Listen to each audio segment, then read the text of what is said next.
Yo, what is up you guys? It's Makai7 here, back with another video, and today I'm going to be showing you guys how to get the 3K badge easily in the Apex Legends. Now before we start this video, I just want to say thank you so much for 1.5k subscribers. You have reached 1.5k, and then by the time this video comes out, I will be getting paid by YouTube. Thank you so much for the support, and thank you so much for liking these videos and clicking on these videos.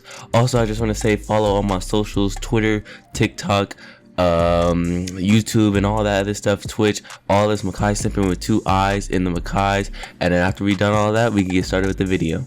Alright, so I'm going to be explaining this video in 2 different ways. It's going to be getting this 3K badge in an aggressive way or a passive way. So I'm going to explain this way in a passive way first. So if you're getting this badge passively, that means you can do this with any legend, but if you're doing it aggressively, then I'm going to tell you these specific legends that you can use to get the 3K badge. After I'm done telling you these passive tips, the 2 legends that I got the 3K badge are Lifeline and Rampart. But I got these 2 badges, these 2 badges with these 2 characters playing passive aggressive, not passive defensive. But you know, it's all the same thing. You can still get passive, go passive and get the 3K badge. Alright, so now the first thing that you got to do when you're playing passively when you're in the game, you're gonna have to find the perfect weapons for the 3K badge, such as the G7 Scout and Spitfire. And for the people that don't know how to use the G7 Scout properly, you can use the charge rifle or triple take with the Spitfire. These are the main 2 things that I looked for when I first dropped it, using passive characters, and I was, you know, not pushing any other team. I was just doing it passively.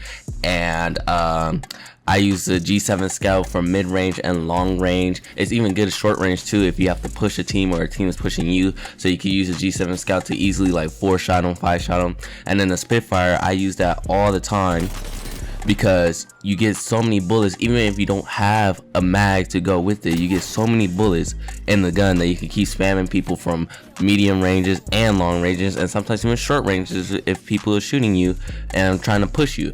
That's why I use these 2 weapons when I am playing this game passively to get the badge. And the reason why I use the triple take or the charge rifle is because the triple take and the charge rifle can shoot from a longer distance to the G7 Scout. The reason why you're using the G7 Scout is for the people that are not good with snipers, but they still need to shoot people from far away. So they use, you know, the G7 Scout to spam the trigger button and then shoot people from medium long distance ranges.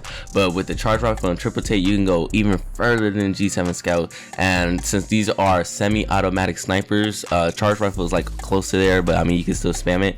It does more damage to the G7 Scout, especially if you have good attachments and you're aiming at the head, and you can easily knock one player and then let them get revived and keep knocking them down, because that's what you're gonna have to do if you're playing passively. You're gonna have to farm damage with these enemies. So now once you find these weapons, you are not going to push any fight at all, but you're gonna have to at least push a little bit of fights in the beginning, because you're gonna have to get armor and loot so you can farm damage to get that 3K badge late and mid-late game.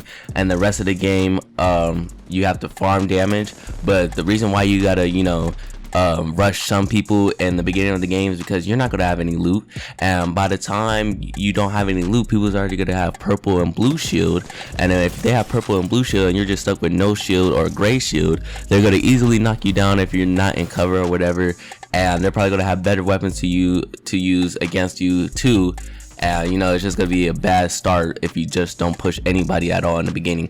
So you gotta make sure you push people as soon as you land, and then as soon as you get at least 3 to 5 kills and that 900 damage or 1000, even 1000, just farm the whole game when it's like, you know, 20 squads left, 15 squads left, and then you're for sure gonna get that 3K badge. So now once you push everybody in like the beginning of the game or whatever, wherever you land at, make sure you find these weapons. These are easy weapons to find on the ground, really basic ground loot. The G7 Scout and the Spitfire, or if you're using a triple take charge rifle with the Spitfire, they're really easy to find, even in the death boxes that you find when you kill those enemy players, or if you stumble against death boxes, you know, that got murked from other people and you find it. Just make sure you have these 2 weapons by the time it's mid-game, mid-late game or whatever, and then you're not going to push any teams at all, because the reason why is because you're gonna have to make sure you get that 3K damage badge, because if you push everybody and don't farm this badge, you're gonna get like 200 damage per person. So since you're playing duos or squads, even when playing with teammates too, they're gonna take, like, you know, they're gonna take your damage or whatever. So you're gonna have to farm this and keep knocking them down as you play and letting them get revived so you can keep firing them down and get more damage. You see what I'm saying? So once you in the mid-late game or whatever, you're gonna have to be in a good distance between enemies and have a high ground so you can use these weapons and spam them with it. G7 Scout and Spitfire is the perfect weapon combination in mid-late games because they're like kind of far away from you, but you could still aim perfectly because you have the high ground and all that. So you could keep spamming the G7 Scout down on them, keep spamming that Spitfire with 60 bullets or 50 bullets by now, because you're gonna find that purple mag or blue mag soon. So you could keep spamming those weapons and then keep getting damage and letting them get revived because you're not pushing them. So if they know that you're not pushing them, they're just gonna revive the person and you could keep shooting them down for damage. By the time you do all these pretty easy tips, you're gonna get it in no time, maybe in like a couple games or whatever. But just keep doing these tips passively, and as long as you rotate correctly and make sure you have the better high ground than the enemies, you can farm them pretty easily in 3K badge in no time. Alright, so now we're on the aggressive side. For all the people that does not like being passive and, you know, doesn't have the patience to just shoot back at enemies, you know, being in high ground and staying there in one place, you know, people gotta move. So that's why I'm gonna give out aggressive tips for the people that can't stand just sitting down and shooting enemies from a distance.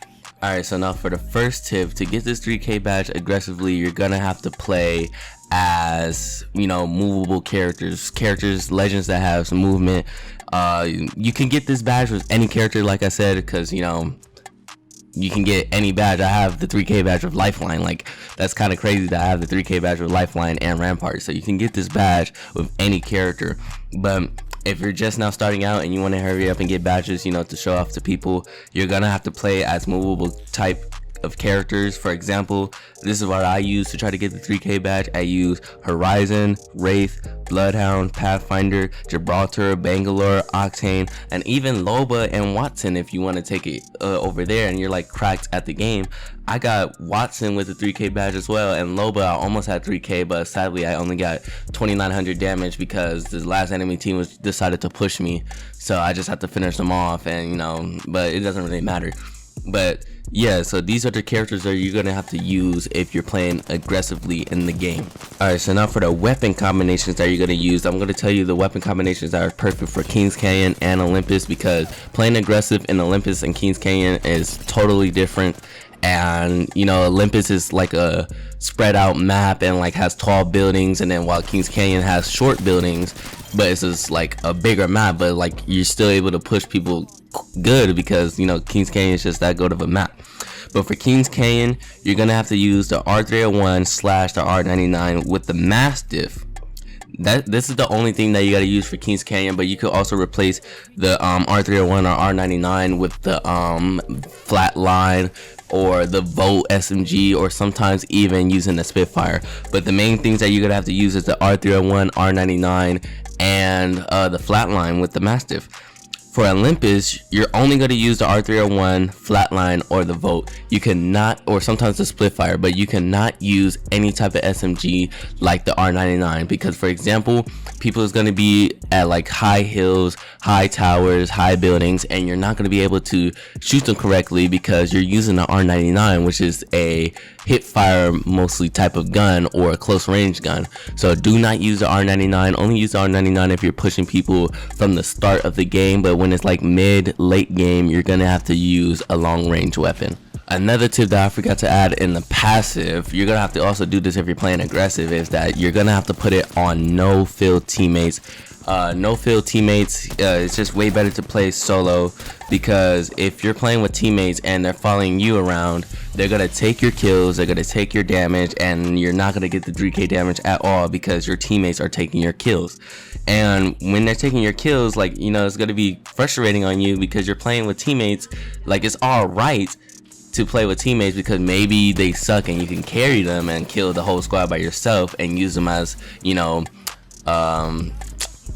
traps or whatever, you know, make them, because they're bots, so it doesn't really matter if you're playing with them or not. But if you're playing with cracked teammates, obviously they're going to push every fight just like you, take your kills and take your damage. So always put it on solo if you're, you know, playing aggressive or passively. Also, I also recommend you playing duos if you're playing on no field teammates, because unless you're cracked at the game like all the big streamers out there, you're not going to be able to kill all 3 people at once without worrying about people coming to you and third party you. So that's another 3 people coming after you, and you're not gonna have enough time to rejuvenate yourself and, you know, heal up or armor swap or get more ammo, because was taking 3 to 5 minutes of your time trying to kill a whole 3-man squad that keeps either reviving themselves or healing back up. And then by the time they do all of that, the third party is going to be here when you kill all of them, and then you're dead, because you're not gonna have enough time to run away or heal yourself.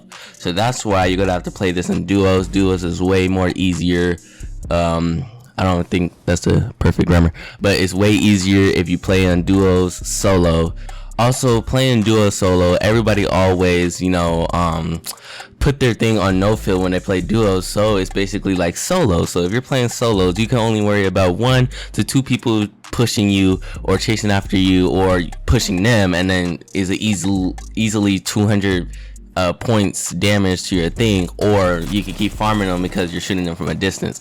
So yeah, play solo duos, only play solo trios if you're playing passively for solo trios, aggressively for solo duos. That's my tips for playing solo. Since you're playing solo, you're gonna have to land at hot drops. Hot drops are the blue circles you see on your map, or the places where people drop on all the time, like the plaza, gardens, energy depot, estates, and night in Olympus, and in Kings Canyon, crash site, containment, labs, and gauntlet. Those are the most places people drop at if they doesn't have the hot drop circles on them. People drop at these places many of times when the drop ship is right next to these places, so drop to these places all the time if you don't see a hot drop. Most of the times, if you don't see these places right next to you, or you don't see a hot drop zone, just land to the nearest place, like the first place you see on the drop ship, because everybody's going to be dropping at the first place they see, because they want kills and they want to hurry up and, like, you know, get the highest damage in the game, grind their legends or whatever, blah blah blah. So just land at a perfect location that you think everybody's landing at. Make sure you look all around you when you're jumping out to see where the people is landing at. At least land at a place where there's 2 or 3 more squads landing at the spot, because 2 or 3 more squads, there's 2 people in each team. It's 200 if they have full armor or blue shield or whatever, or it's 100 without shield and then 100 when they're down. So, you know, it's perfect 200 to 400 damage every time you kill a person in the squad, and that's perfectly to start off as, so you could rotate in the circle, the ring, and find other people to get more damage. Alright, so now for the last tip of playing solo, you're gonna have to push and finish every team you see or hear gunfire or whatever, because let's be honest, you're not going to be able to kill a whole team with purple shield or blue shield, and you're stuck with no shield, gray shield, or even blue shield because you didn't push any teams at all in the beginning, while other teams decided to push and got the better loot than you. So as soon as you land in the drop, whatever, push every team. Doesn't matter, because you're playing duos. It should not be that hard to play with a movement type character such as Horizon, and you can kill both of the people in the teams easily. So as soon as you land, push every team. That's all you gotta do, push every team. And then once it's like late game, you could play, you know, passive aggressive. You don't gotta push everything, but it's way much better if you push every team in the beginning, since you know that they don't have, you know, good loot as you. Alright, so this video was pretty long. I just wanted to get as much information out as possible for the people that wants the 3K badge really badly. I'm trying to get the 4K badge. My highest so far was 3,800. I was so close, but you know, all you gotta do is just keep grinding. Don't worry about it. Don't rage at the game if you was close. Just keep going as hard as you can. Pause. But yeah, that's pretty much it for the video. Tell me down in the comments if there's any more things that I missed, or even better tips that you know or taught yourself to get this badge. And yeah, I'm out of here.